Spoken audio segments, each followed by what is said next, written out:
Hello to everyone, friends. I welcome you all in today's discussion.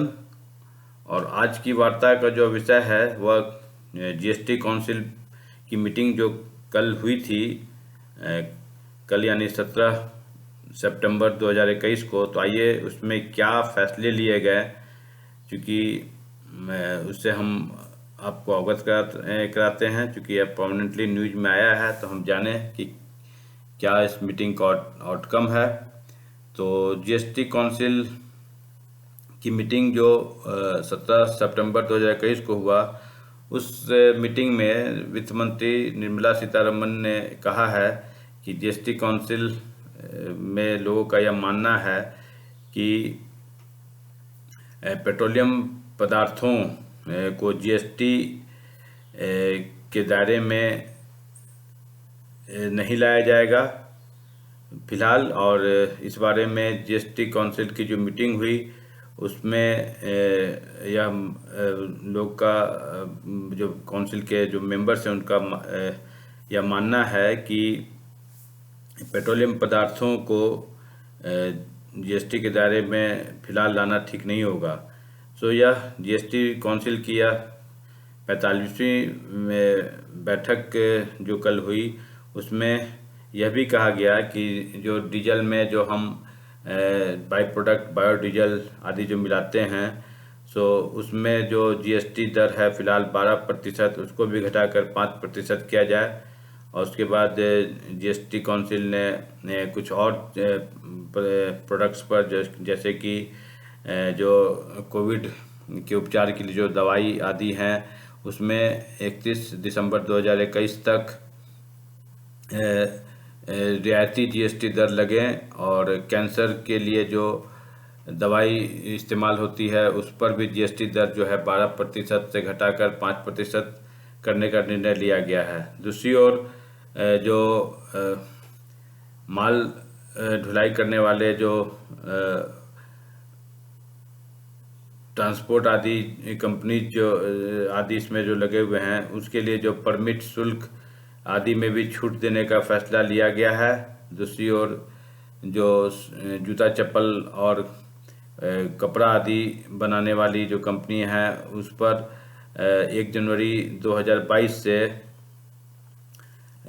जो उसमें कुछ GST जो है उसको चेंज किया गया है। यानी जो कंपनी इस तरह की जो जूता चप्पल या कपड़ा आदि मैन्युफैक्चर करती है, उसको कच्चे माल रॉ मटेरियल्स पर कम जीएसटी लगेगा, और जो फिनिश्ड प्रोडक्ट जो बनेंगे उसमें ज़्यादा जीएसटी लगेगा। ऐसा निर्णय पर विचार किया गया है। दूसरी ओर पेन आदि जो मैन्युफैक्चरिंग करती है कंपनी, उसको 18% जो वन टाइम जीएसटी लगता है, उसे इम्प्लीमेंट किया गया। दूसरी ओर जो रिन्यूएबल ऊर्जा उपकरण जो बना रहे हैं, वैसे उपकरणों पर 12% जीएसटी लगेगा। सो और जीएसटी काउंसिल ने यह भी फैसले में कहा है कि जो स्विगी और जोमेटो जो आज ई कॉमर्स कंपनी हैं जो इस तरह फूड आइटम्स का जो डिलीवरी करती हैं, तो वो लोग जो है जो रेस्टोरेंट से जो टाइप किए हुए हैं, तो ये दोनों जो कंपनी है स्विगी जोमेटो, तो रेस्टोरेंट सर्विस जो ये दे रही है, तो उस पर भी ये कंपनी जीएसटी का भुगतान इन्हें करना है। और यह जो कर है यह डिलीवरी पॉइंट पर वसूला जाएगा। तो ये जीएसटी काउंसिल की जो अहम फैसले जो कल 17 सितंबर को लिए गए, उसे मैं जस्ट आपको अवगत कराया। मैं फिर से इसको मुख्य जो बातें आई हैं उसको मैं रिकेप कर रहा हूँ कि पेट्रोलियम पदार्थ को जीएसटी के दायरे से हटाया गया है।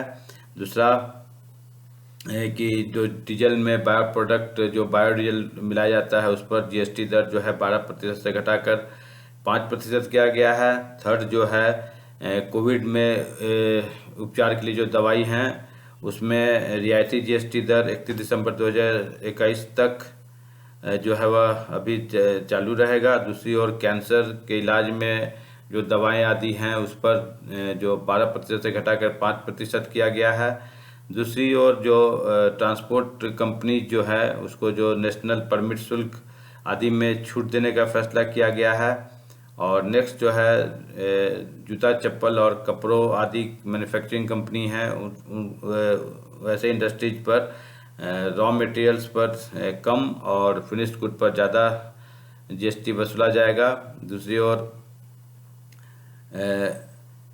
जो रिन्यूएबल एनर्जी प्रोडक्ट है उसको 12% जीएसटी का निर्णय लिया गया है। और दूसरा जो ई कॉमर्स कंपनी जो स्विगी और जोमेटो है वो जो रेस्टोरेंट से जो फूड आइटम्स की आपूर्ति करती हैं तो उसको भी जीएसटी जो है डिलीवरी पॉइंट पर उनसे वसूला जाएगा। तो ये सब कुछ हम जीएसटी काउंसिल की मीटिंग पर निर्णय लिया गया है।